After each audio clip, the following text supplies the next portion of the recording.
Hello again. Hi. Can you hear me? Can you hear me well? Okay, thank you. And be very welcome to this initial part of our afternoon. We will be starting with session 2, with the first panel of this afternoon session. And I am very glad to introduce our chair, Dr. Purificació Canals. Purificació Canals is the president of MedPAN and has a BSc and a PhD in biological sciences from the Barcelona University. She works as international freelance consultant on marine and coastal conservation. She is the president of the MedPAN, the Mediterranean Network of Marine Protected Areas Managers, and promotes the MPA networks across the Atlantic and Southeast Asia as coordinator of the EU Transatlantic MPAs and Ocean Governance Project. She's a member of the advisory councils of Fundación Biodiversidad on Spain, the Sustainable Development of Catalonia and Scientific Council of Conservatoire du Littoral in France, and also IUCN Commissions on Education and Communication and Protected Areas. So there is not an area where you're not Purification, just cover everything. So IUCN West Europe Regional Councillor as well, and Vice President and President of the Preparatory Committee of the 4th WCC Barcelona and the presidents of DEPANA Catalonia. So be very welcome and thank you very much for accepting our invitation to chair this panel. And I invite you to then provide examples of organizations that are committed to these building and strengthening the networks and partnerships in our region. So please, the floor is yours. Thank you. Thank you very much, Susana, for the invitation. And with your permission, I will leave the mask because I cannot breathe, sorry. It's a little bit difficult. So it's a pleasure to share with you this session, and I think this is a critical session, you know? When we talk about conservation in the Mediterranean, we always imagine the Mediterranean ecosystems as the key destinatory of our conservation and protection actions, and is the final destinatory, absolutely. But this action at the ecosystem level cannot be done properly if we don't work with people, because in fact the big majority of the problems that our ecosystems have are created directly or indirectly by human activity. So it's also through human involvement that we can reverse those problems. And to work with people is sometimes easy, but not always. And you know, the Mediterranean is well known for the long history of fights and problems. But some of us, those that were here today and other colleagues, we think that the Mediterranean should also be known by the good examples of cooperation between people from many different countries, even sometimes in countries in which the governments are not absolutely in peace with the neighbors, but there are people there that really wish to find the best solutions to conserve Mediterranean ecosystems, independently on which country is. So this is one of the elements that is relevant in our session today, to identify that despite sometimes complex contexts, we really find ways to create partnerships, to create networks, and to exchange our experience and support each other on those objectives. So I have the pleasure to invite 3 more speakers that will introduce after my short presentation, and they will complement examples on this partnership approach in the Mediterranean. I will begin by my own institution, MedPAN, the Mediterranean Network of Marine Protected Areas Managers. MedPAN is as I say, is a network of managers, it's a network of people. So it's not a network of marine protected areas, not yet. We hope that someday we'll really achieve a real network of effective and well-connected. But today, we are just a network of people that takes care every day on the objective of managing and taking care of those ecosystems. So what are the objectives of such a network? So we have different levels of action. The main one, the one that motivated the creation of MedPAN in 2008, and we created MedPAN in 2009, was some examples, some experience of some of our partners and members exchange it between them during the situation of different projects. So the Interreg project, another project of the World Bank from the 90s. They had a great experience sharing their knowledge, sharing what they were doing with other managers. So they decide that they will create something permanent, and they create MedPAN as a permanent network. And this network is the main objective is to support those managers. But how we can support those managers is not only working with the managers, is also working with other institutions that are more or less related with MPA management. So in fact, the approach of MedPAN is a partnership approach in which we collaborate with many other institutions in the Mediterranean. You will see today some examples. And altogether, we create a kind of, let's say, catalytic system that allows to do things that otherwise could not be done. So this is the great value of networking and the partnerships. So I see that you cannot probably see the text, but in any case, this is about building communities and creating this environment for exchanges. So what is the central part in a network? So as you can see here, you just see people. There is no one here that is more important than the others. Each piece of the network that constitutes MedPAN is relevant. Doesn't matter if it's speaking in international meetings as I do today and other moments, if you are a member of the board of directors, such some of my colleagues here, a member of the secretariat, or a manager far away from Marseille, where we have our headquarters, a manager that is every day taking care of the species, of the habitats, connecting with the society around and passing the message on how this objective of taking care of the Mediterranean is really relevant for everybody. That's what constitutes MedPAN. And our approach is really a bottom-up approach. So MedPAN was not created by any government, was not created by any important big NGO. It was created by the managers, by those that are on the ground, that they also were conscious that alone they could never implement 100% their objectives. So this is a bottom-up approach, and all we will do is discuss it and is approved by our members, and this is what allows to have a very dynamic network today in the Mediterranean. Those are the figures today for MedPAN. 11 years after it was created, we have now, it was created by 9 MPAs, if I'm not wrong, so there's not a lot of people, but from 9, we are now 131 organizations or management bodies or NGOs or directorates, it depends, all people that has direct or indirect responsibilities but is involved on MPA management. We have members and partners. We differentiate. Why? Because members are the managers, those that have the direct responsibility, and partners are the other actors that also support the managers, that also are involved in marine protection, but they are not responsible directly on the management of any site. I'm very happy to say that today we have people from the 21 countries around the Mediterranean, which was not easy, but I think this is really the great value of something that's called Mediterranean Network, that we have actions in every country. And altogether, we are involved in the management of more than 110 MPAs. So this is the current situation, and those are the different areas of activity. So obviously, supporting managers is something easy to say, but how do you support the managers in the daily activity? So we differentiate our action in different areas.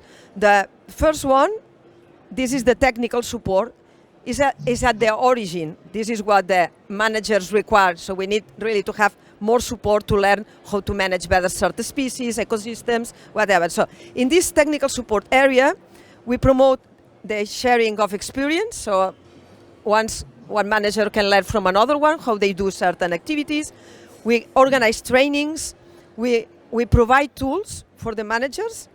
We also have a small grants program in which we fund small projects up to 20,000 euros that allow us to create new methodologies, to do specific actions for which the MPA has no budget. And then we have also pilot projects. Why? Because innovation is always very important when we talk about management, because the management today has not exactly the same challenges that 20 or 30 years ago. So things are changing, society is changing, climate is changing, availability of resources is also changing. So people need to really be adapted. And the pilot projects also allows us to explore new options for this. So, and as you see, we act as a small donor. So we capture funds from our big donors. Thanks to them, we can have this. And we distribute those funds directly to the managers with very few cost. I think this is also relevant because often the project management has high costs. So this is an area. And the other area is the policy support. And what do we understand as policy support? So policy support includes all those actions in which MedPAN network with its partners and members all together helps or contributes to the objectives of the countries to implement the international agenda for MPAs. For instance, today we have there's not yet the new framework for the CBD. We still have the old one, have Aichi Target 11 that states for this 10% of MPAs properly managed. So this is a target agreed by all the countries. But how the countries implement is very, very different from one country to the other one. And what is obvious that even the most developed countries, they still have challenge to really do it properly. So a lot of technical skills, a lot of technical support is really needed. So this is what we call policy support, helping to the countries. So, but in this area, we also include being the voice of the managers, sometimes at national level, but especially at regional level in the Mediterranean, at European level, or even internationally at the CBD or the United Nations levels. So we put the voice of the managers in the places in which politicians are and decision makers are discussing, and normally they don't have these direct inputs. And we also organize the Mediterranean Forum together with the RAXPA from the Barcelona Convention, and we create a roadmap together as well with RAXPA and our partners, and this is something that creates this dynamism. So, and in the basis, this is all this knowledge development. For instance, the Mediterranean database on MPAs is also really relevant, that didn't exist 12 years ago. And finally, we don't work alone, because that's true that the Mediterranean is our wall, our little wall, is the Mare Nostrum, but it's really a small part of the globe, and it's a small part of the global ocean. And it is not enough to look only inside. It's important to be connected what's going on in Europe, what's going on in the overall planet in terms of policies, in terms of knowledge, in terms of methodologies for management. So that's what we decide to connect with other networks. For instance, in the map, you can see the main ones we work with, also in West Africa, in the Caribbean, in North America, but also in the Indian Ocean. So this is really relevant because it allows us to observe other options, coordinate, be more effective in the influence at international level, and also provide better tools to our managers in the Mediterranean. And this, to do that, for us is very important, the support of our donors. So here you have a summary of the main donors that supported this networking during from the origin of MedPAN, and that's really important for us to continue with this activity. So this is a summary. If you want more information, you can ask me later. And now I will introduce my colleagues that will contribute from other very interesting examples of partnerships and cooperation in the Mediterranean. We have online Asma. Is she ready? Yes, I see. Okay. So let me introduce you, Asma. So Asma Kheriji. She is at the RAXPA, at the Special Center for at the Center for Specially Protected Areas of the Barcelona Convention. She has an engineering degree in fishery science and marine environment, and got more than 7 years of experience working on marine protected areas in the Mediterranean. That's what she wrote for us. But let me say that Asma is one of our allies in this work for the Mediterranean MPAs, and we work very closely from MedPAN now in the organization of the Mediterranean Forum of MPAs that will take place in November in Monaco. She will introduce us about the roadmap and the forum. So Asma, you have the floor. Thank you. Hello, everyone. Can you hear me? Hello? Okay, perfect. So thank you very much, Marseille. I'm very happy to be here with you online. And I'm also very lucky to be introduced by Puri, but not that lucky to have my presentation just after hers. I know this, always difficult. So I'm presenting this on behalf of the SPARAC, MedPAN, and WWF, who are co-leading this process. Well, since you can't see me, which is really a pity, I will be sharing a photo of me and also of my niece, who is supporting me in my adventure with the conservation of the sea, because she's one of the fan of the sea and all the sea of words. So just be with me, it will be in the next slide. But before that, Puri, I would like you to be near to the computer. I would like to ask the participants that are not coming from the Mediterranean to raise their hand, if possible. If you're not coming from the Mediterranean, can you raise your hand? And Puri, can you be my eyes there and help me? Is it the majority, half of the participants, or a couple of people? No, I think everybody is from home. Okay. Everybody's from the Mediterranean now. Okay, so you are great to have you here, and it is always good to have you on board and to have always your support. So this is me. Unfortunately, you can see me. I am a very visual, woman, and I always wanted to have a picture. So you can see at least my head somewhere near to the sea. But now I will be more serious. So once upon a time, and this is serious, two organizations, the MedPAN and the SPARAC, with their partners, they organized the first edition of the MPA Forum in 2012 and prepared an MPA roadmap to help achieving the Aichi Target 11. After 4 years, the roadmap was updated in the forum in a second edition with key actions. So the MPA Forum, as you may know now, because I know my public now, it is a unique opportunity in the Mediterranean that brings together MPA community to mainly share a vision on priority actions to be addressed. So now with the third edition, we are co-organizing with also WWF. We are developing a post-2020 roadmap. And I would like to have your attention here. Maybe you could be familiar, maybe it's a good reminder for all of us. This will explain the whole MPA Forum process. So as a first step, the online survey was carried out to identify and prioritize the main limiting factors that hinder the MPA targets. And we have collected more than 360 responses, which are really very great.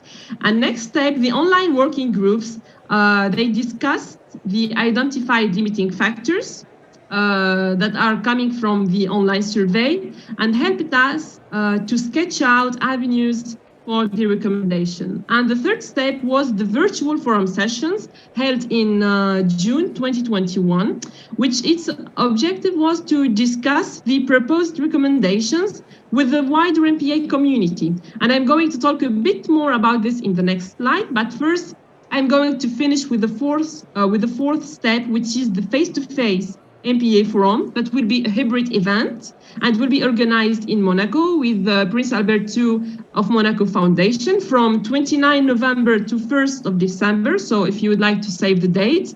And its objective is to finalize the post-2020 MPA roadmap. So getting back to the virtual forum session, the third step, if you remember, we got more than 320 online participants that are joining us from 34 countries, so from the Mediterranean, but also beyond. And these included men and women, MPA managers, regional and international organizations, NGOs, donors, etc. And they discussed and reviewed the draft recommendations issued by the online working groups. And some of the guiding outcomes will be shared with you in the next slides.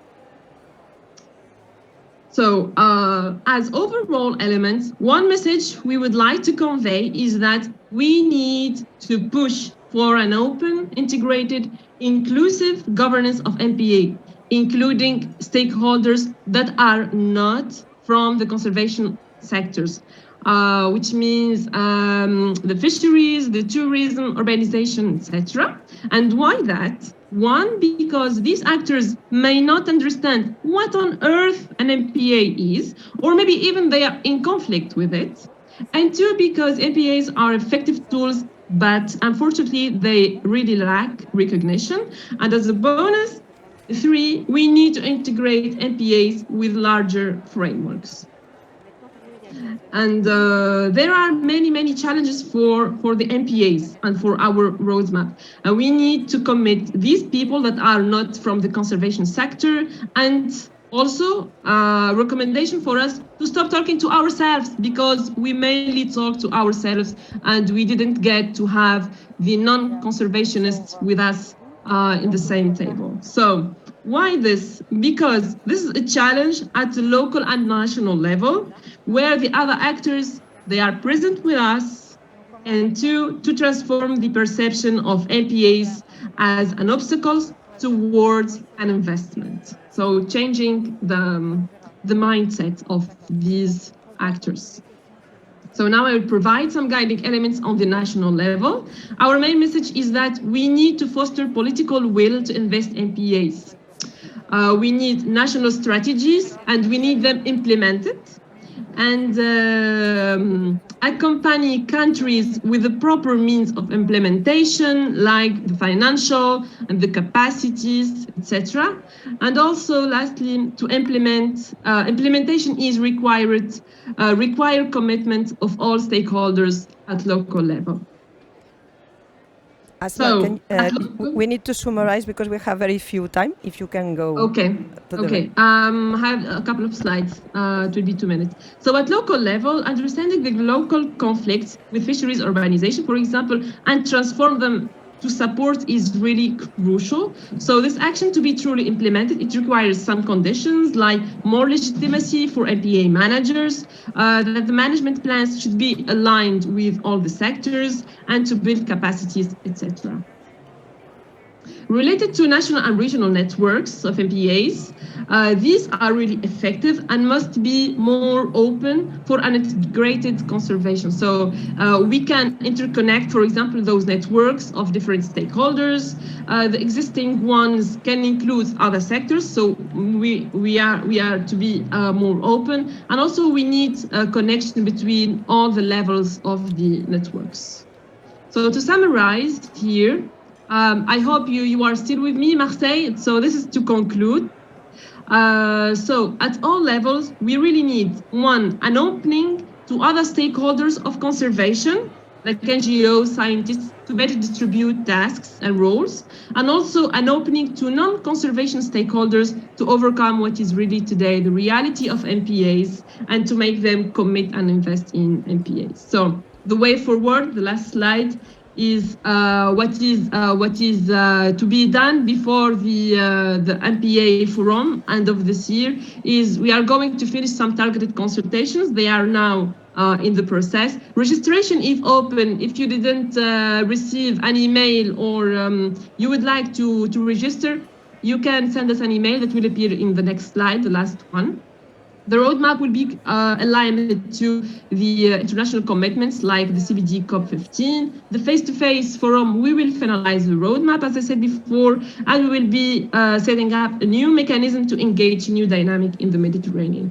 And finally, I would like to thank, because Puri, I can't skip this, I would like to thank our steering committee who are supporting us in this process, like the IUCN Med, ACCOBAMS, the MedPAN, ECT UMA, OFB, ICI Déginir, Conservatoire du Littoral, and PIM, and also our consultant Charles and Kate, who are supporting us in this process. So thank you very much, and the floor is yours, Puri. Thanks a lot, Asma, and sorry for the short time. So now let's move from the plain salty water to the wetlands, and I'm glad to invite Raphaël Billé, that he's an expert from a very long time, more than 20 years of experience taking care of wetlands, but also financing and aspects and sustainability. And he joined in March this year the Tour du Valais near Marseille. So, Raphaël, the floor is yours.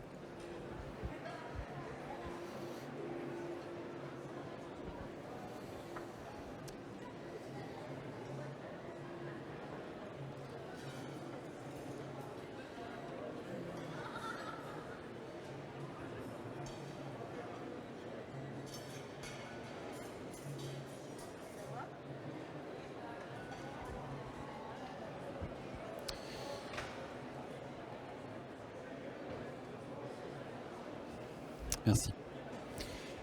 Good afternoon, everyone. Very happy to be on this panel. Indeed, partnerships are very, very important. Partnerships are not sufficient for action, but they're necessary. So they're definitely something we should put a lot of emphasis on. What I want to introduce you to is a new consortium. It's called the Consortium Mediterranean Consortium for Biodiversity. Sorry, it's the first time I present it, so bear with me. It's still a new object in the Mediterranean landscape, and I think it's interesting.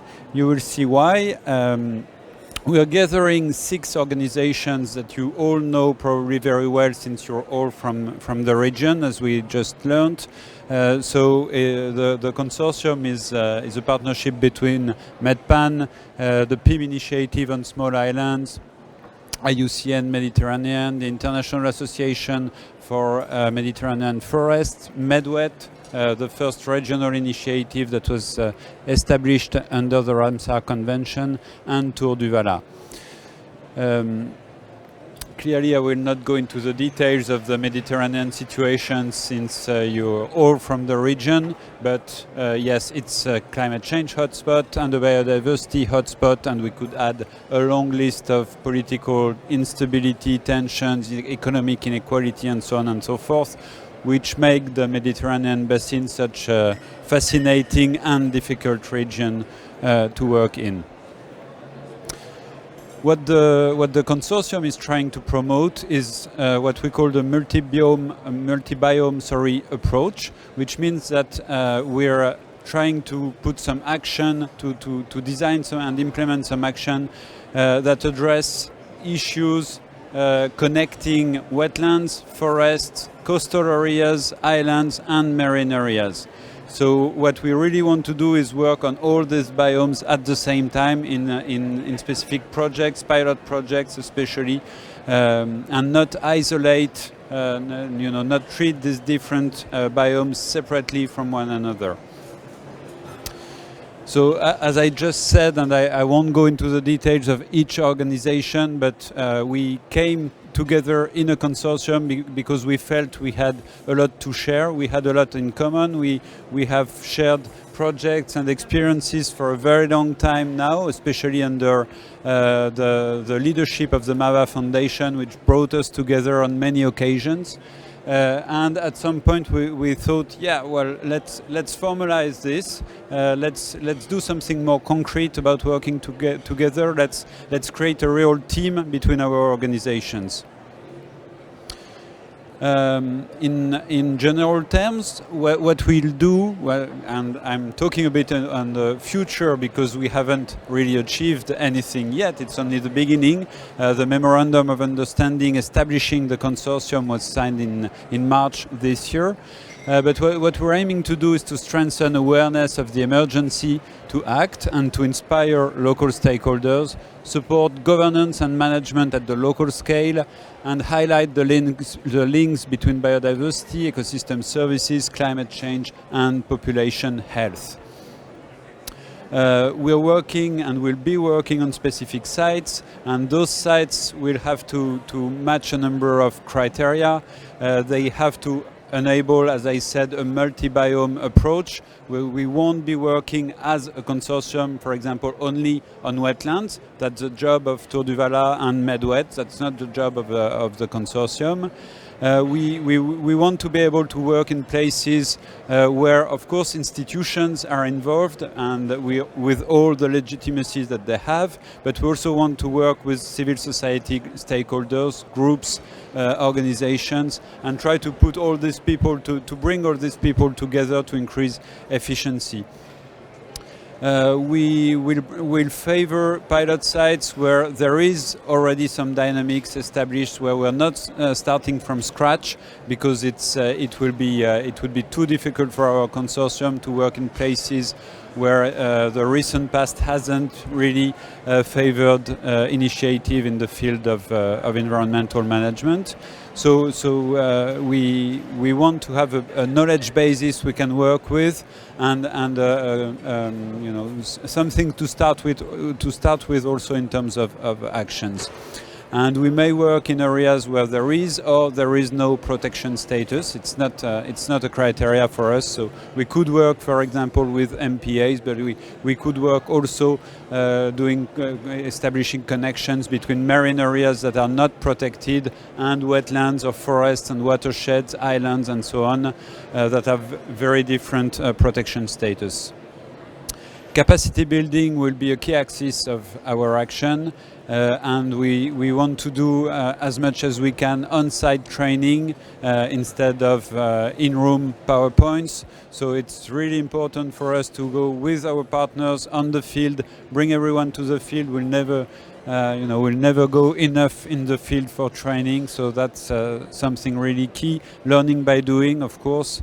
We'll do bilateral coaching to help small organizations, especially that really need some support in many countries of the Mediterranean. I should say in all countries, but we're thinking especially of the southern and eastern shores of the Mediterranean, where the civil society organizations are really key to foster sustainable development and environmental protection.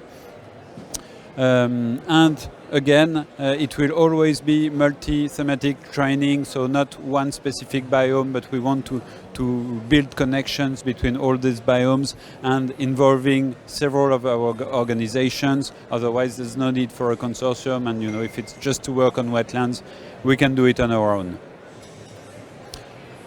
We'll also establish what we call the Think and Do tank. It won't be a formal organization, at least it's not supposed to be, it's not bound to be a formal organization. It would be more of a platform, and the aim is to bring together experts both from our entities but also from our network, international organizations, NGOs, to exchange ideas, to come up with briefing notes on emerging issues, on innovative approaches and so on that can help stakeholders in the field use, for example, the nature-based solutions concept, but also more emerging ones like the One Health concept, for example, or the rewilding concept. When you're a local stakeholder and you see all these new ideas, new approaches coming and going, and you sometimes wonder how it's relevant to you, this Think and Do tank will try and provide some technical guidance on that and guide experiments as well. We will establish, and we're in the process of establishing, a red alert system. You may have heard of the red alert system that already exists for wetlands under the Mediterranean Alliance for Wetlands that Tour du Vala has the pleasure to be a part of. And this red alert system for wetlands is starting to work really well, and we're thinking that it will be even better if we can have one for all the biomes that we're working with, so not only for wetlands.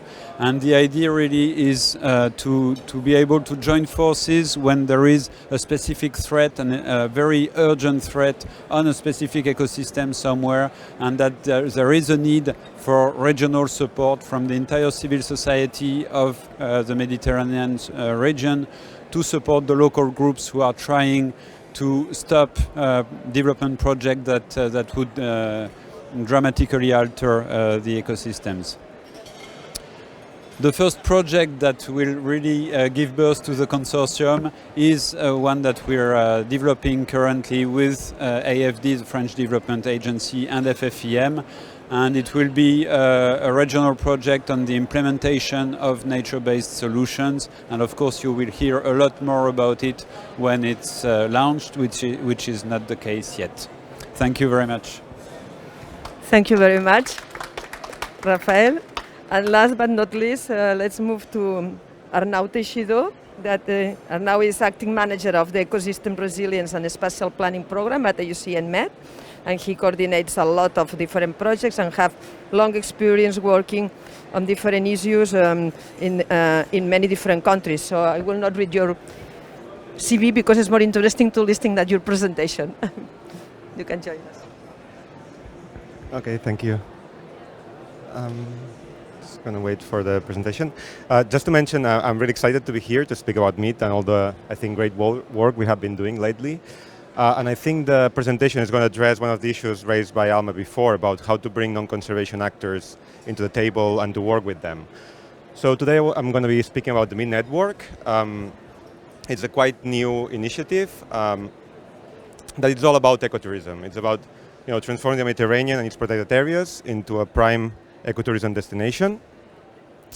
And to start with, I just want to mention a kind of a breaking news. So these are some images from Samaria Gorge in western Crete, and it's one of the protected areas that recently, from a partnership with Intrepid Travel, there have been a group of tourists experiencing some of the activities in the protected area that had been part of the previous projects. And just to mention that the project is all about interpretation and storytelling about the parks. It's about discovering the nature and the beauty of the parks, but it's also a lot about culture, it's about food, it's about music. And I think that was basically the feedback from the people that went, like they talk about food, they talk about music, and in the end talking about the communities that rely on protected areas, and hopefully meet and the presentation kind of like also like give you this kind of impression that that's what should be at the core of Mediterranean tourism. So the presentation, I will try to stick on time. So I'm just going to give an overview of meat and then explain a bit how we are working with the tourism industry, and then a final bit on how we're trying to support wider change. Obviously, a big thanks to our partners and to our funders, MAVA, Interreg Med Program, and NECBC. Just in a nutshell, basically what we're trying to do as an organization, we all know about the threats of protected areas, increased visitation after COVID, all the challenge for tourism management MPAs, and what we're trying to achieve here is this idea about diversifying the type of offer that it's made in protected area destinations, the type of products that are being developed, the type of tourists that predators are trying to attract, and do it in a way that it's commercially viable and there's a clear path to market, and it's not just something that stays on a project level or on paper. This process has been quite long, so it started 2013 with any project, initially very focused on ecotourism planning and product development, trying to define good guidelines for managers to kind of do this kind of diversification shift into the type of tourism that was developing and maybe move away from more regulatory exclusive type of approaches into protected area management. And then in a second project that finished a couple of years ago, the whole focus was on trying to have the right standards and tools to ensure that sustainability was measured. And right now we are working with another Interreg Med project, Estimate Plus, where the focus is mainly on policy change and to work with regional authorities, and also promotion, getting to market and making it real.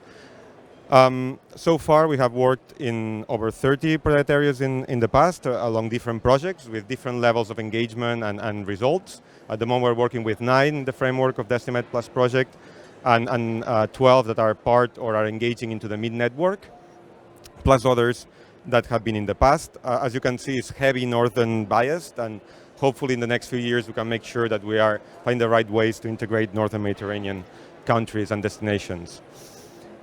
Just a quick overview, we don't have much time, of the project areas that are currently engaged or in the project of engaging. Very briefly, in terms of our statutory functioning, so MIT is an organization based in Spain. It was founded by IUCN MedPAN and SHUB Biosphere Reserve, recently joined by Global Footprint Network, Travel Foundation and Smilo. And mainly all the day-to-day work is carried out by the Secretariat at IUCN Med, our team, plus a commercial advisor and some other staff. And what we're trying to do, so I think the core of our role is to try to transform the Mediterranean and shape it into this leading ecotourism destination, and establish a community of practice, especially about the private operators working in protected areas, making sure that all the different tools that have been created in several projects are not, staying there in a website, but that they're actually updated and they are used in real life with real operators.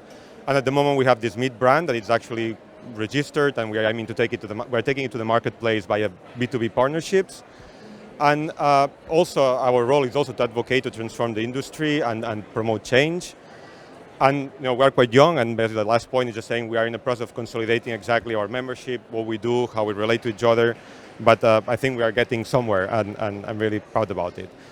Underpinning all these is a set of tools and methodologies that we have developed for ecotourism development. It's mainly based on, let's say, best practice in ecotourism development in terms of governance, involvement of local actors, also searching quality in the tourism offer in protected areas, finding ways to ensure that the park is at the core of the tourism offer, finding the right tools for measuring quality and sustainability, and also to find clear paths to market for these products to several activities.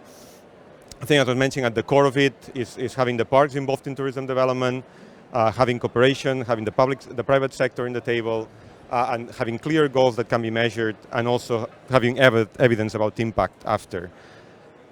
We have developed a series of tools. We are perfecting them via several projects. Hopefully in a year's time we'll have most of them also, not just in English, also in French. Some of them include a manual, include standards, include online tools for measurement, online tools for training.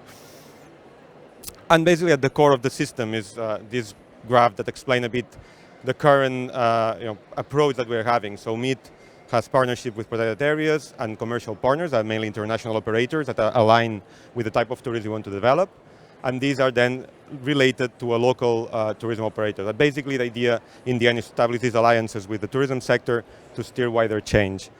So I'm really happy that in the last few months, despite COVID, we managed to partner with Intrepid Travel and WF Travel Italy for commercializing products and to having them on the table to kind of like ensure that what we're doing has a clear pathway from the protected area and the products to the marketplace.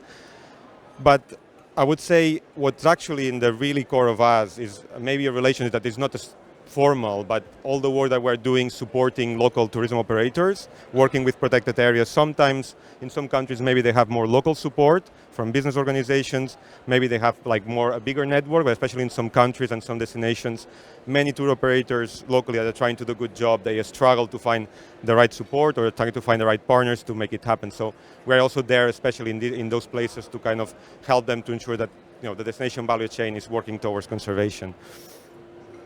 And last but not least, just to mention something we're doing right now in an Interreg Med project called DestiMed Plus. So right now we have been talking especially at the level of a protected area destination and how we get into the marketplace via the MID network. And via this DestiMed Plus project, I think now this next year we are really looking forward to start working as well at regional level, especially with regions that have authority over protected areas that maybe are not doing a good integration with tourism and conservation to kind of better do this type of work, especially in terms of governance. And also with some colleagues from CPMR and Next Tour, they are working together to put regions together to kind of establish a clear agenda for ecotourism in the Met. So yeah, I like to finish always to kind of invite everyone to kind of let's try to rediscover or think the Mediterranean a different way in terms of which type of destination it is, and support its protected area that are doing a great job at that. And yeah, thanks a lot. And available, I don't know if there is time for questions, but here are all the links and resources. And thanks a lot, everyone. Thanks a lot, Arnau. Thanks, Raphaël. Thanks to Asma. Unfortunately, we don't have time now to enter into questions, but we will be, except Asma that is in Tunis, we will be around the pavilion so you can reach us at any moment. So thanks a lot for your attention, and I give the floor for the next session that is as well very, very interesting. Thanks. Thank you. A big thank you to you for having chair Purificació and our speakers. So thank you very much for these very enriching examples. And before starting session 2, can I just ask you something? It's just if you are intending to leave the stand, just make sure that you also leave the headsets, because then interested people cannot find them to follow the next session. So we are already missing some of the headsets. So that's just a request that I have from the technical team over there. Okay, thank you very much. So entering into the next session, I've already with me the chair of the session 2, panel 2. And this one is continue to be devoted to developing and strengthening partnerships. But Romani, the executive director of MedPAN, will address strategic and collaborative approaches to biodiversity protection, and in particular by capitalizing a multi-stakeholder governance tool based integrating rivers and wetlands in the Mediterranean marine scope. So he will also highlight the link between nature and culture, touching upon remarkable small island landscapes as strong identity, landmarks, and rich cultural heritage.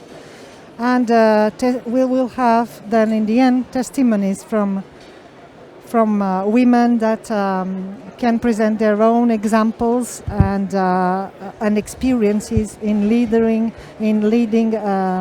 the MPA management. So women leadership as well.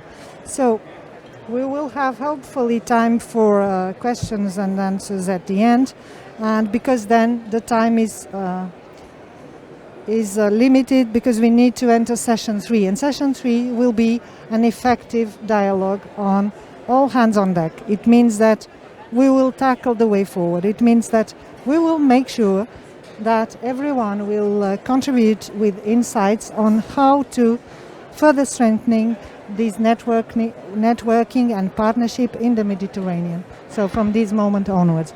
But I give the floor to the chair of panel 2, please. Thank you.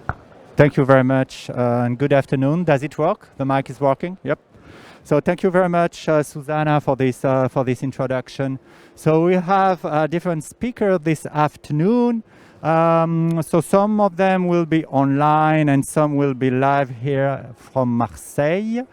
I think that Flavio Monti from MedWet will start this presentation online. Let me introduce, give me just 1 minute so I can introduce Flavio.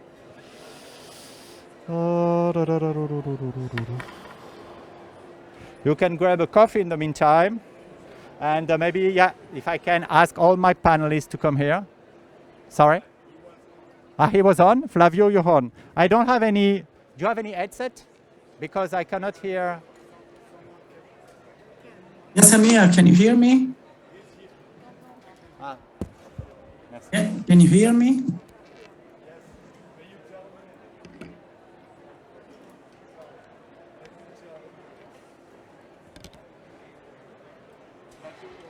Good morning, Flavio, everyone. you are can online. Can you hear me properly? Yes, we can hear you. So Flavio Monti is a scientific and technical network manager of the MedWet. You are online. Where are you actually? Where are you based? I'm based in Italy. I'm speaking from Italy, and okay. I'm sharing my screen. So I don't know if you can probably see my PPT and my screen. Yes, I can see. I can see your PPT. So it's perfect. We all can see your PPT. And so the floor is yours. You have 10 minutes, please, Flavio. Okay, perfect. Thank you very much for this invitation and for organizing this interesting panel. I'm Flavio Monti, and on behalf of MedVet, I'm going to briefly introduce the TUNAP Interreg Med project. As we already seen this morning, in the previous session and the afternoon, marine health is critical for human well-being. Body is threatened by an expanding human footprint. A wide array of pressures, such as overfishing, habitat destruction, invasive species, and pollution, are affecting marine health and fragmenting marine and coastal habitats. Over the last decades, several agreements have strongly emphasized the need to achieve effective management of marine protected sites. However, the implementation of these commitments remain weak and incomplete, revealing a wide gap within has been agreed and what is actually happening on a larger scale. As already showed by MedPAN with their reports, we know that the network of MPA is a heterogeneous and complex network of areas with different legal designation and protection level. Not all biodiversity features are represented, and at the same time, little is known about management measures in place and how if they are really effective in protecting the biodiversity they want to conserve. Scientific-based indicators seems to be really essential to advance in this sense, and regulation and surveillance need to be reinforced. In this context, TUNAP is a new Interreg Med project which try to address all these challenges and criticalities for MPAs in the Mediterranean, but also coastal areas close to the sea. It's under priority axis number 3 about protecting and promoting Mediterranean natural resources, and in line with the sub-objective 3.2 about maintaining biodiversity and natural ecosystems through the management and networking of protected areas. Therefore, TUNAP trying to promote the multi-level governance for turning up the biodiversity protection in marine areas. In the framework of this project, we are not completely alone. We are not working alone. In fact, the TUNAP is a new modular project joining the thematic community of the Interreg Med program on biodiversity protection under the umbrella of the Mediterranean Biodiversity Protection Community Horizontal Project. And as you can see from this slide, we are a plethora of different modular projects working in synergies to protect the biodiversity at the Mediterranean scale. And together with our partner companion Plan Bleu, we are working with all the others modular projects in different thematic groups per thematic areas. So it's a sort of community for the sake of the biodiversity preservation in the Mediterranean, specifically addressing some of the objectives to the marine life. So TUNAP tried to introduce the voluntary contracts as a participative governance tool to MPAs and coastal areas, and takes the need for a strategic and collaborative approach to MPAs management and biodiversity protection. More importantly, is trying to testing and capitalizing this multi-stakeholder, multi-level governance tool based on a previous experience, because some years ago, another Interreg Med project called WetNet was done with river and wetland contracts experience that was already tested. So in this sense, TUNAP tried to further developing this specific tool to MPAs management, trying to assessing its effectiveness through the implementation of 10 different MPA contracts in 10 different marine pilot sites. The project overarching goals are for sure addressing higher coordination among different stakeholders and decision makers, but also at the same time trying to limit raising conflicts between different issues, between preservation issues and economic activities, such, for example, aquaculture, agriculture, fisheries, marine trade, tourism, but also between natural heritage valorization and protection of environmental values and functions. TUNAP project brings together actually 12 partners from 7 different countries, from Spain, France, Italy, Slovenia, Albania, Montenegro, and Greece, and is composed by a very diverse and international partnership composed by different types of actors operating in MPAs management in the Mediterranean with different skills and different expertise. This diversity and heterogeneity is fundamental to assure a better integration of the TUNAP methodology into national, regional, and local territorial strategies and policy instruments. The target audience to be reached and the key stakeholders to be involved since the beginning in this project are for sure MPA managers first, but not only. This project is addressed also to decision makers at national and international levels, higher education and research, training centers and schools, non-governmental organizations, and also local stakeholders, including those from the touristic sector. The project is composed and structured in 5 different working pages. The first one is about the management of the project itself, coordinated by our Greek partner Anatoliki, which is doing a great work in organizing and managing the project. And working page number 2 is about communication, trying to reach high quality networking dissemination to achieve both local and transnational impacts. And the activities, the communication activities, trying to deploy all the resources needed to ensure a sound communication to support the project activities and raising public awareness about the importance and the value of MPA's environments in the Mediterranean region. Producing materials, information material for territorial labs and newsletter, promotional videos and social media campaigns, and also in constant synergies with the coordination with the MED program and the horizontal project that I mentioned before. Initially, the project also included an important testing phase under the working package number 3, led by Thierry de Valard, which included a set of preparatory activities to ease the process of the contract implementation in target areas. For example, at the very beginning of the project, a series of advisory field trips has been carried out together with local stakeholders, both from the private and public domain, and also an analysis of national and regional territorial strategies was carried out. And this first analysis was really pivotal to draft the potential integration of MPA contracts and in order to understand which kind of strategies were already in place in order to propose how to potentially integrate the MPA contracts.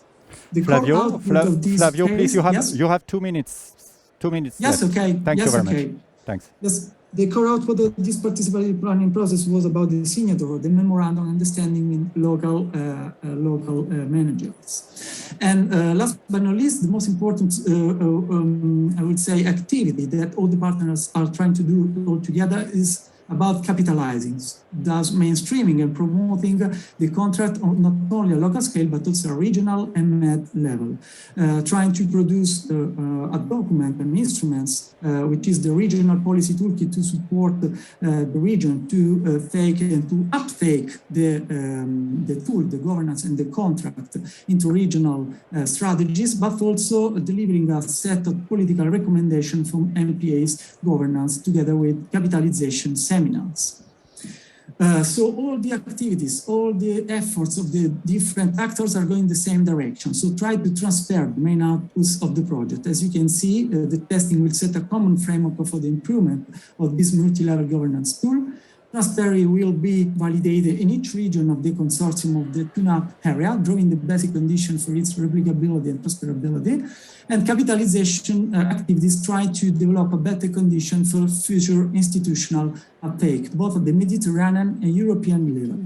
In order to conclude, I would like to take the words from our partner Plan Bleu, which say that it's all about building synergies and we are on the same boat.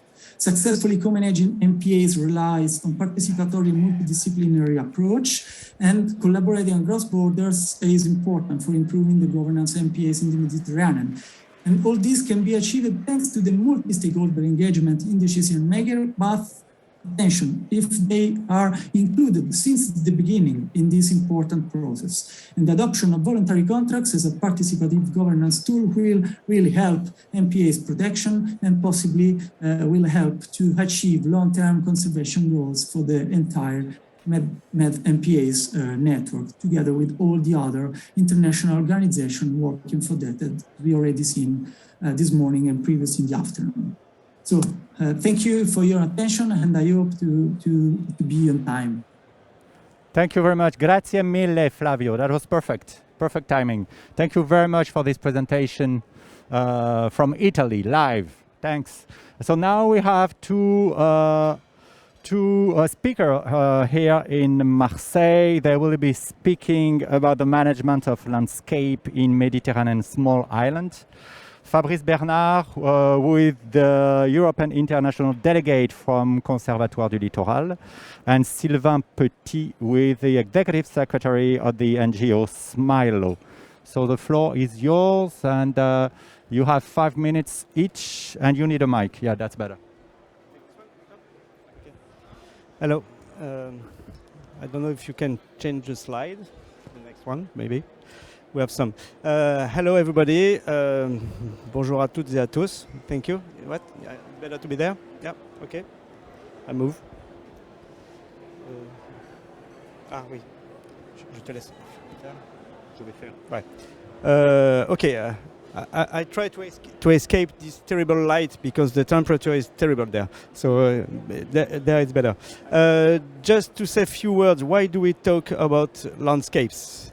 We are not architects, landscape architects or planners for that, but for the link with biodiversity is very important, especially in Mediterranean country, and it's even worse on Mediterranean islands. The reality is that since 3,000 years, biodiversity landscapes are building all together in Mediterranean marge. So it's why we consider that on the small islands, it's very, very important because most of the coast of the Mediterranean basins have been built, destroyed, or evolved a lot. But on the small islands, this notion of landscapes and conservation and link with biodiversity is very, very, very, very strong. Because, in fact, biodiversity love margin, edge, and when the human have built a kind of patchworks with a mix of agriculture, urban area, and lots of natural places. And in this, at the margin of all this area, there's a huge concentration of biodiversity. It's why we consider since years that talking about landscape, it's not only because it's nice, because it's very typical from Mediterranean, because there's the link is very strong with the biodiversity concentration, and especially on the island, especially for the development of endemic species, especially for plants. Why do we talk about that? Also because since few months, some islands actors have started to be all together to work about a new strategy for islands conservation and a strong concrete action on the field. And this partner, I hope I won't forget anything, but anybody, but there's of course IUCN Med, IUCN Plant Group with our friends Bertrand Montmolin, MedPAN of course, Marie-Lès Foundation, Conservation Collaborative, PIM, WWF Greece, and Conservatoire du Littoral. We work all together thanks to the help and the funding of MAVA, who help us to work all together to develop a kind of strategy for the islands. And in this strategy, we also have pilot site, and the site, now Sylvain will talk about that, the site of Zlarin in Croatia is a pilot site for the links between landscape, human activities and biodiversity. So it's just a very short introduction. Now Sylvain will explain you more precisely what this project is about and what is the concrete action that have been developed on Zlarin Island in Croatia. I hope you will do this in Croatian. Hvala Fabrice. Hello everyone. See some some faces. I know it's always nice to meet again in person. Yes, Fabrice, you can enjoy the light, the warmth of the light again. So just a word about Smilo, maybe to start with. We're an NGO working worldwide, supporting island communities towards their the sustainable development of their territories. Where we invest most of our time and efforts is in building this good governance. And behind those nice words, for us, it's the key to any action on these islands. It means to sit together, public actors, private sector, and the inhabitants. We work a lot also with civil society, and I will touch on this with the example of Zlarin as well. We've been working with this island since the early days of our association. We were born in 2016. We've been spending there a lot of time, having coffee, walking around the island as well, building trust with the community. Which is also very important. Yeah, even though my creation is not that bad, I mean, you need to take some times with these people on small islands. It's a very small island with 200 inhabitants during the whole year. Actually, you find 200 people in the winter. It's a very rich island biodiversity-wise and also culturally-wise. And what Fabrice was saying at the beginning, those two aspects of the landscape, the cultural and the natural, are intertwined. There is every piece of this island was built with stone walls. It's now a very green island. They call it the Green Island. It's green because it's abandoned. Most of this agricultural land is just abandoned. Maybe you can just go for the next one. And there is this little bit of a urban sprawl, but there is this focus on tourism that's very limited. It's mostly like people coming to have a bath and etc. What we've witnessed during those years of cooperation with the people on the island of Zlarin, that slowly some things are, there is this positive dynamic which Smilo tries and support where we work. This dynamic, this starts with having those different bodies, different actors they meet. What we support is also the establishment of a diagnosis of the territory. So they've been able to map the state of the island in terms of water and water sanitation, waste management, the aspects of energy, biodiversity, and the landscape, as we said, is very putting all this in one piece. There are different aspects that actually help us work on biodiversity because it's a primary need for the islanders. But they understand that the value of their territory and what they're trying to offer to tourists today, they need to build on this capital they had. Being this dry stone walls you find around the island, being this little pond you can see here after it was cleaned up this year. Was one of these 2 points on the island where they had water. It's a natural, I don't know how you call this, little wetland here on the island, but was also built up with stone walls that would take the water to this area. Was used for cattle, was used for olive orchards, etc. What we try to do now with the help of the MIC Consortium is to build from the effort that was made by the locals to clean up this area, try and work on building more stone walls and try to actually enhance the cultural heritage that is being lost now. And the cultural heritage is really on the know-how on building those walls, which are not just nice and then useful to make boundaries between plots, but they're also the place where you will find biodiversity, being lizards, etc. 2 minutes, perfect. One other aspect is that on this island there's not much to visit since it's just green and just pine trees everywhere. So starting with this pond, what we try to build is to propose a path that will take the people that visit the island through some olive fields. They will get to see this water point.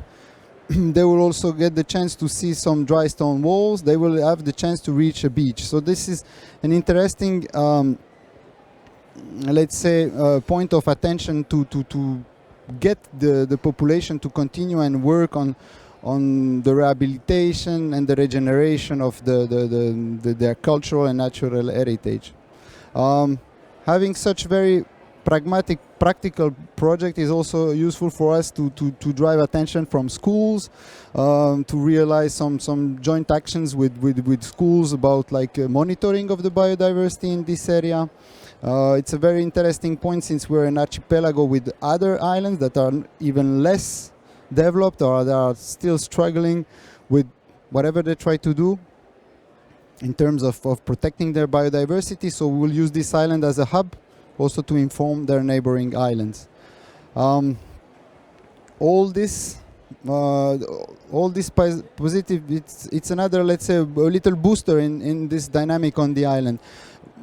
Our contact there is a little NGO that was born 2 years ago. So we have some people now from the island, some youth that gets a chance to work. The youth that was schooled on the continent, so now they can go back to the island. They have the chance to work on some international projects, so it's something that also attracts more new people back to the island. And it's important for us to work on that and to nourish this. So we're also coupling all this exercise in this project with some trainings in terms of project management and also communication. I will be happy to answer your questions afterward. Thank you very much.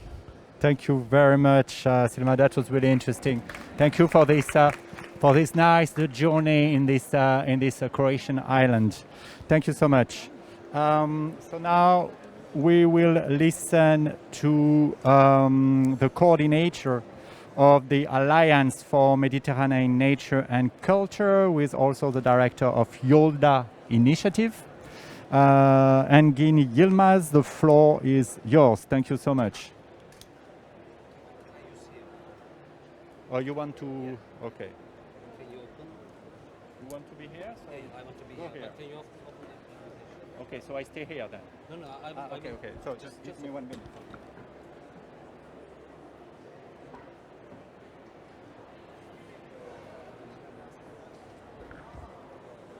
It's here. Voilà.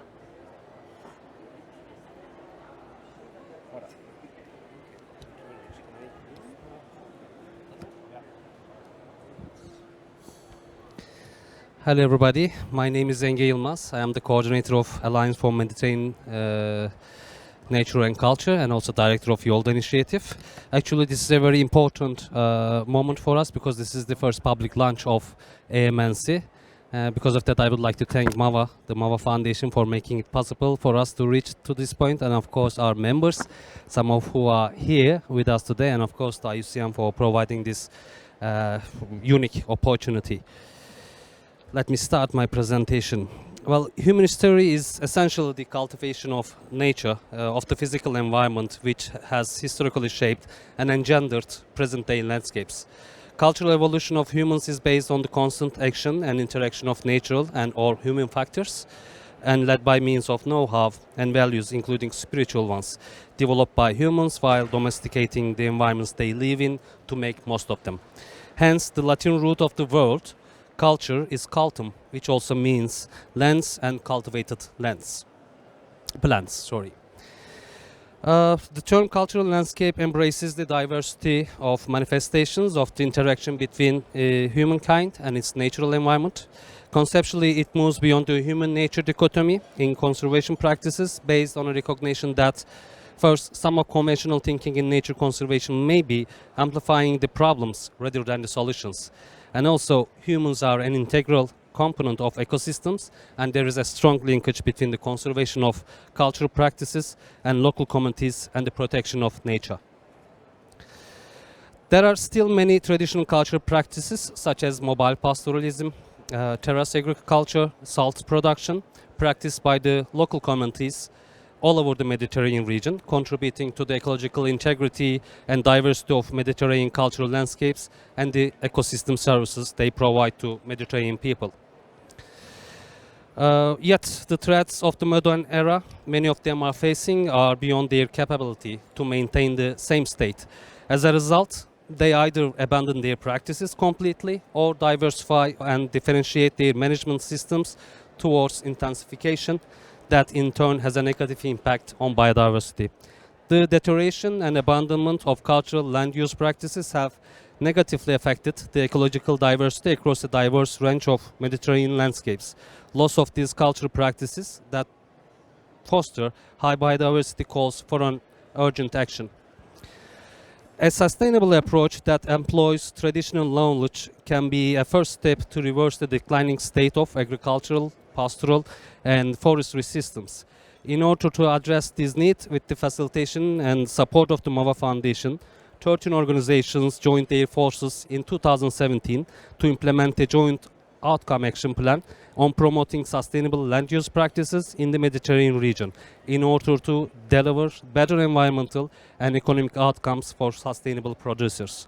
Since then, through various projects, we have expanded our capacity, impact, and power in the Mediterranean region, and our joint efforts consequently succeed in the formation of the Alliance for Mediterranean Nature and Culture. The AMNC, the abbreviation of Alliance for Mediterranean Nature and Culture, AMNC is a group of NGOs working together to build awareness and knowledge of cultural landscapes, advocate for the traditional cultural practices that maintain them, and sustain the benefits they provide for biodiversity and local livelihoods. As you can see, we ensured a good representation of the Mediterranean basin. We have members from East, West, North, and Southern Mediterranean. Our vision, as AMNC, we share a vision of a Mediterranean region where cultural practices and cultural landscapes contribute effectively to conserving biodiversity and maintaining the well-being of communities. And our mission is to recognize, promote, and sustain practices that maintain these landscapes underpinned by our belief that nature and culture are profoundly interconnected and together deliver environmental, social, and economic benefits to society. There are major opportunities and advantages of working together. The first of them is strategical alignment. Instead of a portfolio of unrelated or loosely related projects and partners, AMNC functions with its strategically aligned members, each delivering on clear and prioritized outcomes captured in an outcome action plan and the theory of change. One other advantage is, of course, achieving impact at the scale that really matters. In order to implement conservation actions that are relevant at the scales beyond the scope of control of any individual partner, a joint action is needed. Partners working on a local level are suddenly part of a change process on the regional level. Partners working on regional level are suddenly part of a process on the local level. The bar is raised as we together pursue a level of change that is not constrained by organizations and their history, but instead has so much more relevance for the cultural landscapes and practices and thus ecosystems and the species we seek to protect. One other advantage is collective learning from successes and failures. We have articulated a common focus, aligned efforts, and defined a framework to usefully assess our impact, effectiveness, and progress. Our common theory of change with clear objectives provide a transparent framework in which partners can capture evidence of impact. We have developed the opportunity to put our framework through the ultimate test and assess the collective progress of ours and impact in depth with internal evaluations. One other advantage is, of course, collective responsiveness to contextual change and more effectiveness in our responses. We all pool our collective weight by mobilizing and sharing knowledge, expertise, and resources, developing joint actions against contextual changes, which was the case with COVID-19 pandemic. When that happened, we all together had the chance to evaluate the situation together and reflect the needed adaptation within the theory of change altogether. At our project sites, which span mountain ranges, lowland areas, and islands across the Mediterranean, we support communities to maintain cultural landscapes and maintain or revitalize traditional cultural practices. Our work at our project sites and within regional collaborations focus on ensuring economic sustainability of traditional cultural practices-based economies and encouraging replication of successful methods across sites and beyond, strengthening local capacities for sustainable community-based management practices, and promoting participatory governance and land management systems. We do have 3 mountain high-altitude sites characterized by traditional farming, grazing, agroforestry, and water management practices. The High Atlas Mountains of Morocco, Shuf Biosphere Reserve, West Beka and Mount Lebanon in Lebanon, and the Taurus Mountains in Turkey. The Global Diversity Foundation launched, our member, GDF, launched a project aimed at conserving the iconic cultural landscapes in the Moroccan High Atlas that harbor significant biological and cultural diversity. Through participatory research, this project expands and deepens the documentation of relationship between cultural practices and biodiversity. And in Shuf, within the largest of Lebanon nature reserves, El Shuf Sedar Nature Reserve, El Shuf Sedar Society aims at understanding and mainstreaming knowledge on links between traditional practices and biodiversity, strengthening and improving governance systems, supporting the implementation of cultural practices. Meanwhile, it's really warm here. I need to have a water. The Mediterranean region is one of the hotspots for the global warming, you know, in the world. This is the and proof we can right tell now, it's true. It's not a fake news, actually. Yeah? Go ahead. Next one is West Beka, Mount Lebanon Cultural Landscape in Lebanon. Building on earlier work with the HIMAS of West Beka, the Society for the Protection of Nature in Lebanon, SPNL, expanded its work to 4 HIMA sites in Mount Lebanon as part of the project that focuses on sustainable management of cultural practices to ensure direct benefits to significant species and associated habitats and help maintain healthy and biologically diverse agro-silvopastoral systems. And next one is mobile pastoralism in Turkey. In Turkey, as Yolda Initiative, we are supporting mobile pastoralist communities to maintain their lifestyles and continue moving freely through the landscapes for nature, culture, and life through a collaborative and national program with the practitioners themselves. Next landscapes category is the lowland sites of the AMNC. We have two sites characterized by traditional agro-silvopastoral systems. The corridor stretching from Extremadura and Cordoba, Spain, to Coruche in Santarem, Portugal, and Kromeri Mogot, northwestern Tunisia. WWF Portugal AMP, Transhumancia Naturaleza, and WWF Spain collaborate to protect dehesas and montados in the southwest of the Iberian Peninsula. This unique landscape is a high-value system that balances biodiversity and sustainable agriculture, benefits the rural economy, and continues a legacy stretching back to generations. The next project is, as I said, in Tunisia, the People and Cork Project. WWF North Africa aims to promote the cultural and natural practices of traditional and sustainable uses of the cork oak forest landscapes in the region. Then we have one other landscape category, which is the island sites of AMNC. We have 2 island sites characterized by a mosaic of traditional farming, livestock breeding, and water management. The islands of Lemnos in Greece and Menorca in Spain. The Mandra system of Lemnos. The Mandra system is a traditional agro-pastoral management system that has shaped the unique landscape of Lemnos, supporting the livelihoods of the locals and contributing to the conservation of the island's biodiversity. Through the Terra Lemnia project, our partner Medina works to conserve and restore traditional farming landscapes on Lemnos. They are working at many levels with practitioners on the ground, mobilizing local stakeholders and building up the collective knowledge base of traditional agriculture and its positive impact on the environment. Next island is Menorca. Virtue's Mosaic, which is a project, the name of the project refers to highly biodiverse landscape that combines agriculture, extensive stock breeding, and patches of natural areas. Our partner, GOP Menorca, works to increase the value of sustainably produced products of farmers in Menorca. Then we have cross-cutting projects, which transcend geographical and political borders. Really? I'm just going to read that then. We do advocate for policies in the regional level and communicating for change, and also promoting the exchange of knowledge and ideas, developing an effective and durable regional alliance for the cultural landscapes.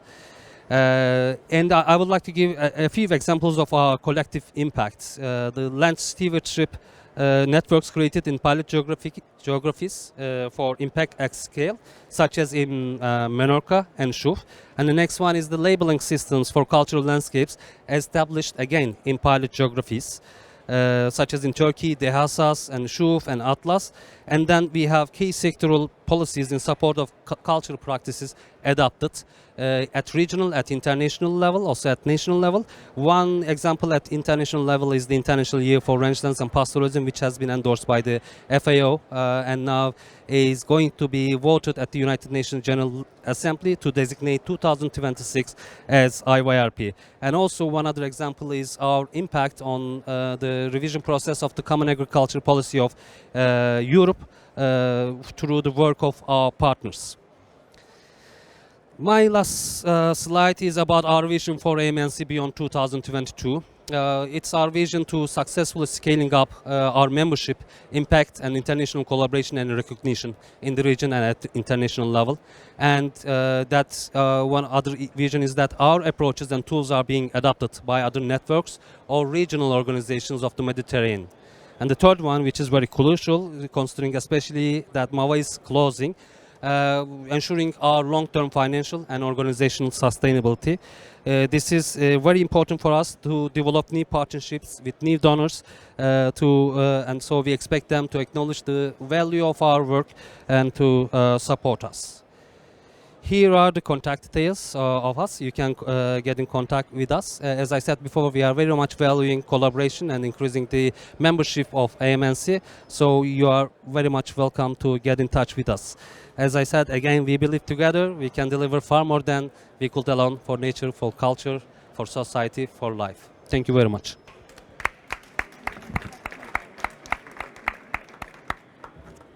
Thank you very much, Engin, and so sorry to rush you, but I hope that we can save some time for questions after those presentation. So now, in fact, we have a session on women power and women leadership in marine conservation, and I will ask the gentlemen to get away from the stage so that we can welcome our powerful women. Thank you so much, Sylvain, Fabrice, and Engin, and you will be back for the question. Huh?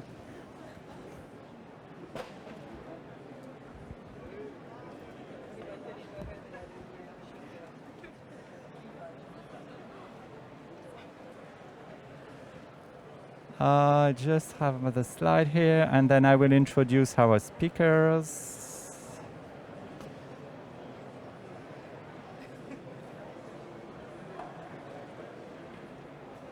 So, we have this afternoon on our panel, as I was saying, three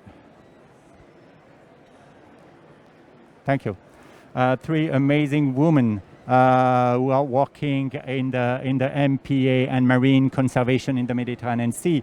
We could have invited so many more women to join us, and I'm sure that we have some also online. So let me introduce you first with Purificació Canals. She is the president of the MedPAN, which is the network of MPA managers in the Mediterranean. And she's also one of my boss. She's one of the board member of the MedFund. Then we have Manel Ben Ismail, who run the Tunisian NGO, Notre Grand Bleu. So she's the director of this NGO. And then we have a representative from Albania, Lorela Lazaj, with us this afternoon. Thank you so much for being here. She's the director of the Vlora Regional Agency for Protected Areas. There are many regional agencies for protected areas in Albania, and only one is with one director, women director. So she's with us this afternoon.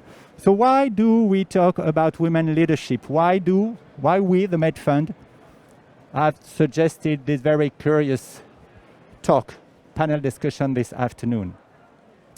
Just a few introductory words. Some of you maybe were here this morning. We had a presentation of the MedFund, which is a conservation trust fund dedicated to support Mediterranean MPAs. To date, we do support 8 marine protected areas in 4 different countries: Albania, Tunisia, Morocco, and Turkey. And it's more than 3,000 square kilometers of protected areas. What we do is that we fund the management costs and the day-to-day operational activities of the management of those marine protected areas. And we have developed, since the beginning, a gender-sensitive approach that we have called the MedPAN Gender Mainstreaming Plan, in order to promote gender approach within our strategy, not only by words, but also by, let's say, promoting this approach with our beneficiaries. And today we are very pleased to officially launch a gallery, a portrait gallery. You can find this document in our website. So it is launched during the IUCN World Congress. And it's just a series of portraits of women working in marine conservation in the Med. So from head of administration to rangers to scientific officer, so many different jobs that are where we have women leaders actually working in the field. So I will pass the mic to our colleagues here, and I will maybe ask you first to tell us how come did you choose marine conservation as a woman, and did you have any obstacles or challenges that you had to go through? So tell us a bit more about your day-to-day and maybe your, I would say, your life history. How come you are now in this position? And maybe I can start with Lorella. Hi everyone. I'm honored to be in this panel today.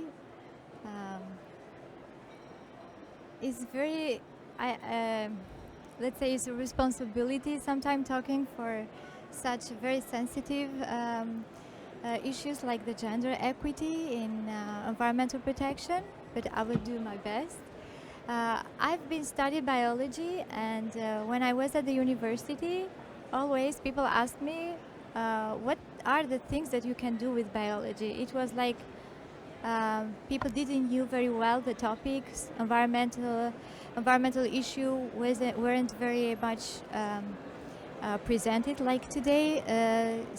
But this was my passion. Working with environment and biology and science was one of my first passions. In 2015 in Albania, for the first time in history, a new institution dedicated for protected areas management was established, and the general director, Zamir Dede, realized that it's very important to have on board people that has this kind of background, scientific background, biology. So this is how I came, how I joined to the National Agency for Protected Areas in Albania, and since then I never left. I've been working every day in environmental conservation with different projects also, and I'm pleased also to talk today a little bit about the MedFund initiative that we got. We have granted from the MedFund in order to support us for the management of the Marine National Park of Karaburun Sazan, which is the only marine national park in the entire country. The fund is more focused on providing operational costs, but as Roman explained, lately one of the most sensitive issues are the women gender.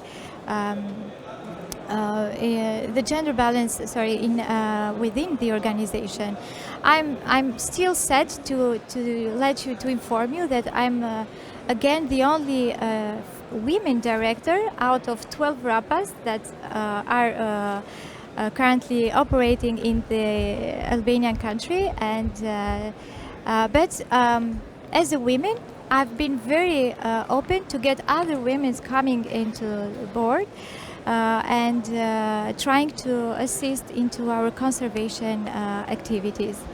I'm happy that together with my other women colleagues, we have been able to give, to build, let's say, a model where women can handle various managerial roles or decision-making roles within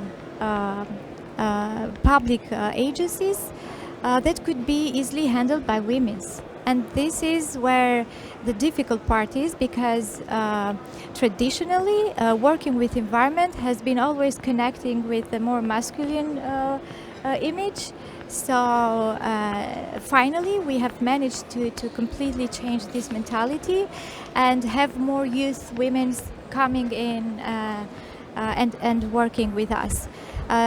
But this is not enough, of course. We have managed to implement different activities that we think are very interesting on how we can manage, bring other women not only working for the organization, but also living into the surrounding communities, and how to make them more visible into our everyday life. For instance, working with the MPA, we have to do a lot with fishermen. So we thought maybe now is time for fisherman's wife to be in the front line and try to find out how to present what they do in their everyday life and how they contribute. And sincerely, it has been one of the most beautiful activities we organized. We have implemented for 3 years in a row the Fish Festival with the participation of fisheries wife, and they provide different recipes on how the fish could be cooked. And of course, this activity is always combined with conservation activities, trying to promote the consummation of invasive species. And these local women will help us to develop these recipes on how to consume and how to prepare different dishes. But of course, another of the activities that we do is to identify different women that have a really good, let's say, that are involved on the management, directly and indirectly involved on the management of the entire protected area, and try to get their testimonies that could be furthermore used for other generations or other women to join in and to contribute on the preservation of the marine ecosystems. Thank you very much, Lorela, for this testimony, and congratulations for being the only woman director of one regional agency of protected area. So maybe pass the floor now. We're moving to Tunisia. So we have, we at MedFund, maybe I forgot to mention that, is that we believe in co-management. When we think that co-management is really an added value when you have an alliance between a local NGO and the national authority to manage marine protected areas efficiently, but also at the ground level. So we have now a representative from the NGO, and she's also an amazing leader. So tell us more about, I would say, how come are you here today as head of Notre Grand Bleu, managing MPAs? Thank you. And first, I'm happy I'm seeing a lot of women here. Even, yes. And also to see for the co-management, the two head of the co-management are women. Also, I said this is to mention Madam Samia Boufaris, that she's not here, unfortunately. In fact, my story is different. I'm not an environmental or biologist in marine life. I am a PhD on nanomedicine. And I was a co-founder of the association, but first it was because we saw that there is a degradation in the environment that we have in Monastir. And then when I finished my PhD, I said, okay, I'm going to have a break. It was a break from research because I was really, really tired. But that was my point of beginning, a new beginning, is to be a part on full time maybe sometimes it's crazy time of activists on conservation of marine life. And I started like volunteering for 2 years. Sometimes my father, he asked, why you are staying 7 days working all the days? You don't come back, you can have a rest, and it's for free. And I said, I'm really learning new things. And I remember that once I was going to a meeting with my friends of the association. It was a really bad time. It was raining, and going back, when I entered, it was maybe 20 men in the room. I was the only woman there. First, I was thinking, no, I'm going back home, it's better. And then I said, no, let's stay and see what's happening. And since I really encouraged a lot of girls. Even now, for example, there is some girls that come and said, I want to stay to monitor sea turtle on the night, and normally they should stay 4 nights. And once a girl comes to me and said, look, Manel, you have to talk to my father. I want to go and I want to stay, you have to talk to my father. And I call him, and maybe this is the part which is important of to be a woman in this work, is because we have this part of the mother thing that you can convince all the fathers. And it's important because it's every time there is a problem, we call Manel. So maybe this is a kind of ensuring things. So now the girl, she's all the time in the association, all the time on the island, and no one tell her, no, you have to come back. And even the young people, it's always like this. The mother calls, the father calls, can my children go? Are you sure? And I always answer the question, yes, your children are like my children. Maybe they be my children more than yours. So I think this part is important in our work in the NGO. And as I said, the story starts from 2016 till now. I'm on the break. I'm still have the big break of research, but I think I'm not going back in the nanomedicine, unfortunately. And I'm still learning. Of course, I didn't lost all what thing that I learned. Of course, I'm supervising some students in environmental, and in this way, I'm learning with them. And this is, I think, that is a good opportunity, because as we started with a lot of men in the NGO. Now we have a lot of women on the NGO, and from staff we have 11 person, and in 11 person we have 8 girls. So, and even in the seasonal, then when they come, all the volunteering, we have a lot of girls, and it's amazing, and I hope it will continue. Of course, men, don't worry, you'll be always here. It's important. Thank you very much, Manal, for this testimony. Maybe a few words before giving the floor to Puri. In order to boost this gender approach within the MedFund, we had the support from a gender expert, and she's here with us today, Karine Pionetti. She has been also instrumental in the way we did implement this gender mainstreaming approach. And Karine mentioned to me one day that she has read many scientific studies highlighting the fact that it's more effective to have a diversity of staff and a gender diversity in a team when it comes to conservation, or when it comes to protected areas management effectiveness. And of course, we do matter. I mean, we are not here, the MedFund is not an organization that only promotes women in MPAs. We do promote effective management of MPA. And I think that women could have maybe different approach of the different, I would say, jobs and different mission that MPA needs to fulfill. So maybe can we hear about that, Puri, because you have been involved in marine conservation for so many years.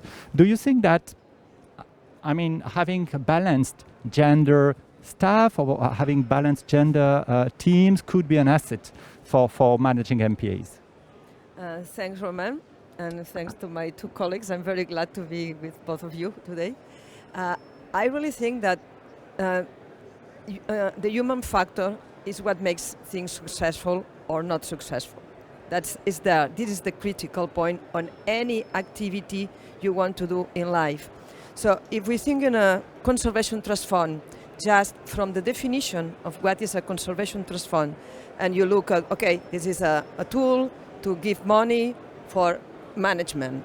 That's fine. So this must give money to buy boats, to have resources, to train people on technical or scientific skills, to monitor, etc. All the list of the technical aspects of a management.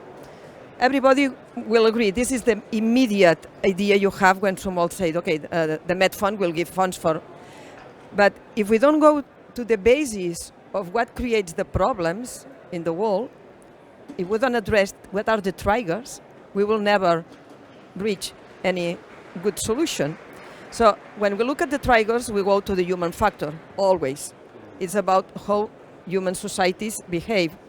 And these human societies have different levels of, let's say, disease, or social, or psychological, or sociological disease. And one of these diseases is that most of them have unbalance in the roles and the contributions of the diversity of individuals in terms of gender. And when I'm talking about diversity, I'm not just talking about men and women, I'm talking large possibilities that fortunately today this is reivindicated and is put into the discussion. So this is one of the big challenges we have as humanity. But obviously, probably the first one and the most immediate and the most obvious is the women collective. So, and why is this important? If you go to any place in the Mediterranean in which there's a coast and there's marine resources, you always will find women involved on taking care, on just taking advantage of the resources. This is a long tradition.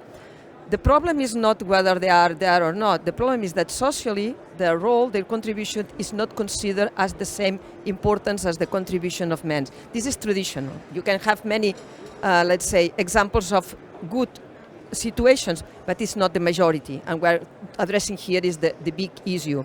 That's why we have nice examples of the opposite, fortunately. But this is still a challenge. And the way we operate mentally is different. It's not better, it's not worse, it's different because we have also different biological roles, we have different physiological ways of operating. My background is in biochemistry and physiology, so I can say you that the women hormones are works differently. And this not, but is this not better and it's not worse, it's just different. And we need to understand that this have different impact in the way we perceive the world. And what means this? That means that the society have a large and huge richness of ways of perceive and ways of taking what's going on in the environment and providing solutions. And if we just narrow the possibilities to a group of people, men, and if this can go even deeper in the narrowing process, because it are not all men involved in taking decisions. And normally we just, at the end, we have a very small fraction of the society, which is the one that their perception and their ideas are imposed. So if we don't broken this, we will never reach a sustainable world. That's why it's so important that the MedFund considers gender as something really important to be included in the planning of our activities, in the criteria for giving funds, and the criteria to promote other ways to operate on the ground. And you know, at the beginning, people might think, okay, what's the relationship between giving money and having a gender? No, that the relation is that we want that our money have a sustainable impact. And this sustainable impact must include social equity, must include gender equity, and this diversity of ways to operate, to perceive, and to connect. And this, finally, just to let me say that this is in the women nature connecting. This is part of our natural, let's say, role. It's not exclusive. Here there are many men that also play a great job connecting people. But for women, it's probably easier to do because it's what we have been doing for centuries, just connecting all the members in the family with the old generations, with the new generations. It's so natural that for us, when we take the role of creating a network, of coordinating a team, it happens spontaneously. Obviously, we need to be also pragmatical and methodical. But this is, I think, taking advantage of those natural skills of women gives more possibilities. And I'm really glad to be at the MedPAN, contributing to that, and I'm glad to be in MedPAN and having in the network such amazing women like my two colleagues today and the others you may find in the picture. Please read the book, it's really nice. Thank you. Thank you very much, Puri. Thank you very much, Manal. Thank you very much, Lorella. And so good news is that we have some time for questions, not only for those three amazing ladies, but I do invite also Sylvain, Fabrice, Engin, and Flavio. I hope you are still online, so that you can maybe answer some questions that we may have. So yes, you can come back to the global warming part of the stand. And yes, please, if we have any question. Do we have any question from the floor? I don't know how do we take question from people online. There is no question online, so that's perfect. So we have time for question from the floor here, and we see Flavio. Ciao, Flavio. Hi, I'm online. Yeah. Perfect. Any question, please, from for those? Yes, Lorella has a question. No, I don't have a question. It's okay, go ahead. I just wanted to add something. Last week, Prime Minister of Albania announced the new government, and it was very, very surprising for us to learn that out of 16 ministers, 12 of the ministers were women. And we were really surprised, and because it's not just a balance in numbers, but also a balance in decision-making position, how much these women have the power to, how much space they have to exercise their power. So this was very surprisingly for us, and that shows the efforts of Albanian government to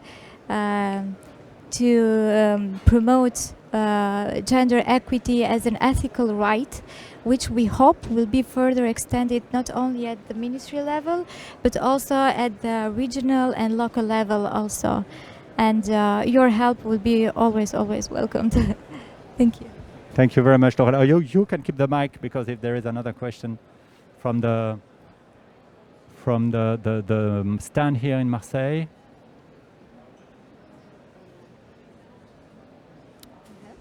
Romain? No, oui. Yes, go ahead, sorry. Because I didn't say how the MedPAN help us to have women, because when we speak about the gender equality, we had women already, but not in the EcoGuard group. So, because I was really happy to see on the guide that the first photo was the EcoGuard from our MPA, Kheriji. And because when we launched the call for this post, we had two guys.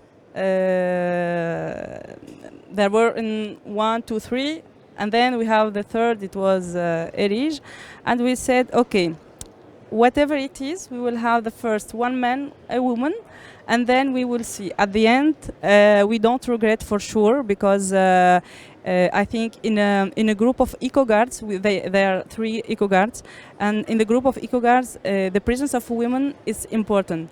Even as said Puri, the physiological things, sometimes it's a difference for sure. There is some activities that we need more force or everything, but it's a good way to manage between them, and I think it's, by the way, the women that are not the ones that cook very well, by the way, but they work on the field correctly. And this is a good idea, so go ahead with the gender, because it's really important. Thank you. Thank you very much. We will definitely. Sylvain, you had something to add? Yeah, let's shed some light on women. We had the chance. We are networks, Milo, of small islands worldwide, and we found that we had one of the added value. I mean, that was brought to our network really was coming from women. We've witnessed that actually that message that was sent to us with some women from the islands we work with, and then we decided to somehow try and shed light on that and push this forward and try to give them the right place. I just wanted to say here that we got the chance to be financed for some concrete project for small actions on island to showcase some things ranging from olive planting to some handcrafting and etc. run by women on different islands, financed by the foundation called Anna Lind, which is something tied to the European Commission that brings together the Mediterranean and the rest of Europe. And actually, it's funny how this dialogue we're having here, putting the light on this gender equity issue, is something that, from their perspective, it's a foundation that really works on this gender equity. They are looking now into the environmental field, try and find some examples of how to actually show that women they do have a place, and they do actually are active actors of sustainable development. It's true on islands, but way beyond as well. Thank you very much, Sylvain. Anything to add? Question? Yes, Puri, please. No, I just want to say that if you look at the Mediterranean today, despite a long history of inequity between women and men, today this is changing. And for instance, I'm very glad to see that in MedPAN, when I have the General Assembly, there is a very nice balance today. And this is really a good example. Just wanted to stress that there is a lot of work to do, but there are also very good examples of things that are shifting. And when you see many here, we have ACCOBAMS team, we have other teams, and there are many women involved, working very professionally as the men that work there, so there's no difference. And I think this is what is important, showing that there's something natural. If we work for biodiversity, we must apply biodiversity ourselves at home every day. And that's, in this community should be giving the example to other professional and other sectoral areas of the society. Thank you so much. One more comment from the panelists, or one question, or if it's not a question, just a comment from the floor. Karine, do you want to add something on that? Flavio, you have. Yes, please go ahead. Yes, thank you. No, just would like to add some few words and agreed with what has already been said, but I think and I believe that this situation, this occasion, and the space dedicated to the Mediterranean solution is already a clear example of the heterogeneity and diversity of people, organization, and complementary skills and expertise are working in the Mediterranean basin. So I think it's a positive message to say and to show right now, this day, but also during the work done in these years. And it's probably a message of hope also for future generation about this diversity and heterogeneity and also gender balance. So I'm pretty sure that in the next future it would be better than now. Thank you very much, Flavio. We miss you here, by the way. Okay, thank you so much for this word. So no more remarks, no more words. So I think that we can close the sessions, and big round of applause for our amazing speakers this afternoon. Thank you so much. Thanks Fabrice, Sylvain Elgin, Puri, Manel, and Lorella. Thank you very much.